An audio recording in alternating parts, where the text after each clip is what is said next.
ভাই এখন পশ্চিমবাংলায় কি চলছে বলতো? পশ্চিমবাংলা কি চলছে না এখন? কি চলছে? শুধু ঘর ভাঙা ভাঙি চলছে। কেন? যে যা পাচ্ছে ঘরকে ভেঙে দিছে।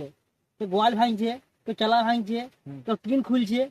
তাই নাকি? সব দিকে এই পাড়া ওই পাড়া যে পাড়া যাবে শুধু আয় দেখছি ঘর ভেঙে পড়ে আছে, গাড়া গাড়া করা আছে।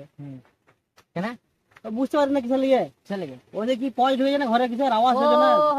ওই পাড়া হচ্ছে না এরকম ঘর ভাঙা ভাঙা? হ্যাঁ হয়েছে তো আমাদের বাড়িতে। সব পাড়া দেওয়া শুধু বালি আর ই পড়ে পাথর পড়ে। এখন বালি যে দাম বাড়িয়ে দিল কদিন, দাম আরো বাড়বে এখন, এছাড়া বালির দাম কিনতে পারবি না। আমার দাদিরা ঢুকে যাবে ঘরে পয়সা। হতে হ্যাঁ ঢুকে এখানে প্রথম কিস্তি। হতে ঘর কি করে করবি তা? ঘর দেবে কিলো চাল করতে হবে একটা। হ্যাঁ এই করগা না চালা ফেলে গোয়াল ফল করগা, গরু থাকাও তোদের থাকা হবে। গরুর সাথে আমাদের থাকা হবে, ভাত মাছ রান্না হবে। কিন্তু যা দিচ্ছি ওটা এটা লাভ কি বলছি, সরকারকে যা বলা দিচ্ছে- যাবে না। হ্যাঁ যে দিচ্ছি ওটাই ভালো, যা আছে ওইটা ভালো। বুঝলে? এখন শুধু পশ্চিমবঙ্গ ওয়াই চলছে, তোরাও চালা। আমরাও চালাই, হ্যাঁ তোমরাও চালাও। ঠিক আছে, তো তোমাদের কার কার ঘর ঢুকেছে কমেন্ট করো। লাইক করো, শেয়ার করো, যা ঘর হয়েছে তাকে ভিডিওটা, ঠিক আছে।